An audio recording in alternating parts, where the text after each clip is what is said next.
Pessoal, e a gente volta a falar agora sobre a mega operação deflagrada hoje contra um esquema de sonegação, né, fiscal e lavagem de dinheiro no setor de combustíveis, porque, segundo a Receita Federal, o Grupo Refit usava fundos de investimentos e holdings para ocultar dinheiro e blindar patrimônios.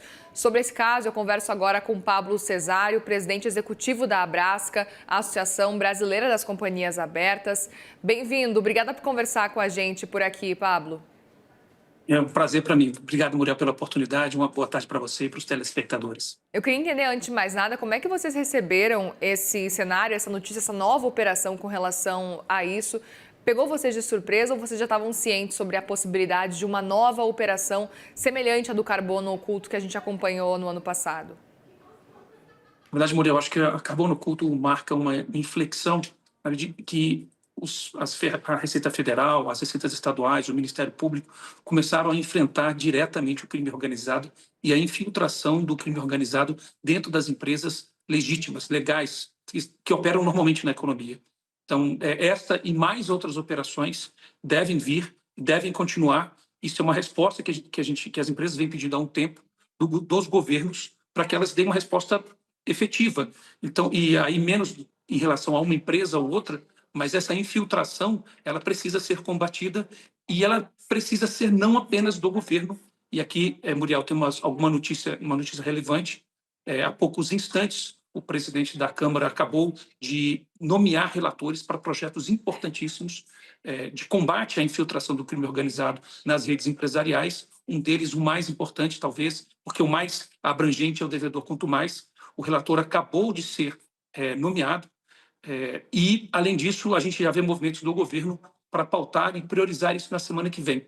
Então, Muriel, sim, a operação não é exatamente uma surpresa, porque ela deve fazer parte de uma ação de longo prazo de vários poderes. O Executivo está fazendo, o Executivo Federal dos Estados está agindo, mas agora a gente precisa que isso dê passos adiante no Congresso Nacional. E parece que o próximo passo vai ser a votação, tem que ser a votação do projeto de devedor quanto mais, que já está acabando o ano, né? Nós temos agora 2 semanas de votação até o final do ano. A gente está ansioso para que esse projeto avance. Pois é, eu até te pergunto, Pablo, se na avaliação de vocês, se esse projeto já tivesse avançado, se a gente estaria passando por cenários como esse. Olha, Muriel, claramente não. Na verdade, essa é uma daquelas discussões que a gente, da sociedade civil, sempre teme de dar mais poder ao Estado, né?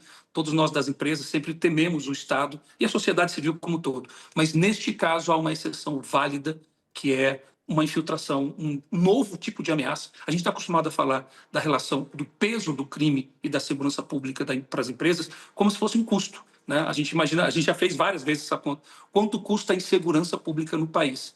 O que a gente está vendo hoje é um outro bicho. Eles deixaram de ser um custo para ser um concorrente desleal das cadeias produtivas que pagam impostos. E o devedor quanto mais é uma das boas formas de evitar isso, porque não dá para você pedir para uma empresa que paga impostos concorrer com outras que não pagam imposto. E aqui eu não quero entrar no detalhe de esta ou daquela empresa, mas no fundo de como o mercado pode funcionar selecionando aqueles que são melhores, né? Que haja isonomia concorrencial. Até aproveito também para perguntar, Pablo, o quanto que na sua avaliação pode ter um impacto essa operação contra o Grupo Refit para o ambiente de negócios do Brasil, ainda mais para as empresas que vocês representam? Olha, essa é um dos elementos, uma das empresas que está sempre listada entre as maiores devedoras, e desde das operações anteriores, o que você vê era o que era esperado. As empresas que trabalham no mercado legal retomando o espaço e não aumentando seus negócios e aumentando a arrecadação, porque, claro, e aqui aí elas vão concorrer entre iguais, uma concorrência que é justa, né? Ninguém está ganhando mais, mas na verdade assim as sombras estão sendo expulsas e isso é uma ótima notícia. Então, Muriel, acho que é importante isso. Essa é uma ação que não pode terminar agora. Não se trata da operação anterior, nem sequer só do devedor quanto mais, que é um projeto que, aliás, já está há décadas tramitando no Congresso. A gente precisa superar isso e talvez essa operação tenha a vantagem de demonstrar o tamanho dessa infiltração, essa sequência de operação, o tamanho dessas infiltrações e a necessidade de uma reação forte, que não pode parar no devedor quanto mais, que é irrelevante, mas é uma das peças.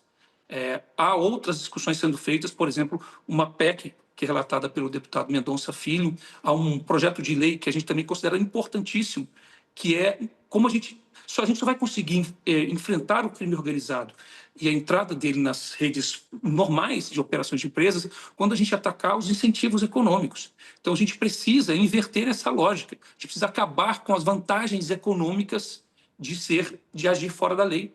Então, é o PL, por exemplo, agora relatado pelo deputado Bilinski, que é o 2646, que muda a lógica. Se você está ligado a organizações criminosas, ao contrário do Estado ter que provar que o seu patrimônio foi criado ilegalmente, na verdade, o acusado passa a ser, olha, você faz parte de uma organização criminosa, todo o seu patrimônio, todos os benefícios econômicos devem ser combatidos, a não ser que você prove que haja uma origem lícita para aqueles investimentos. Acho que Muriel é uma relação importante, já podia ter vindo antes, ela não pode parar aqui, seja das operações, seja a resposta legislativa, aumentando a força do Estado para combater essas organizações criminosas que podem nos colocar numa situação muito perigosa, que é a que a gente vê hoje no México, né? Por isso a gente chama do risco de mexicanização, que é as organizações criminosas acabam entrando e alterando a sociedade, porque elas passam a fazer parte das redes de empresas e também nas eleições, substituindo os políticos que representam por os seus entrepostos na política. Então, é bom, vem tarde e precisamos de mais. Pois é, eu até queria entender um pouco mais sobre a sua avaliação com relação a essa operação ainda, porque a gente viu que ela envolvia especificamente o grupo Refit, tinha aí uso de estruturas complexas, como offshore, também fundos fechados com cotista único. Eu queria entender um pouco da sua avaliação com relação a isso, porque existe até uma dificuldade na rastreabilidade dos ativos, né? O quanto que isso faz até e serve como um aprendizado como um todo na sua avaliação, e se você acredita que pode ter alguma mudança nas regras de governança também diante desse cenário.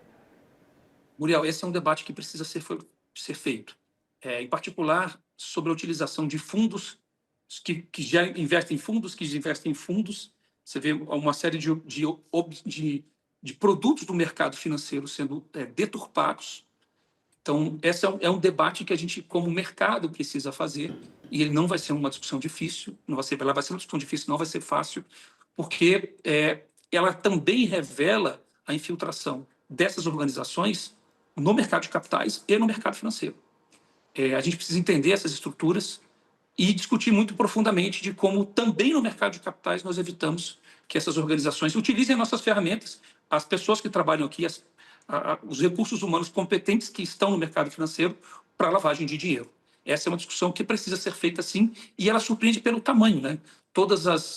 O que a gente lê nos jornais e o que a gente vê, todas as cifras são gigantescas, as operações são sofisticadas, e isso requer um novo tipo de inteligência e, eventualmente, até uma revisão desses produtos e dos mecanismos de conformidade que as nossas empresas e gestores de fundos, né, todos os agentes do mercado financeiro, utilizam para evitar que a gente possa ser utilizado, né?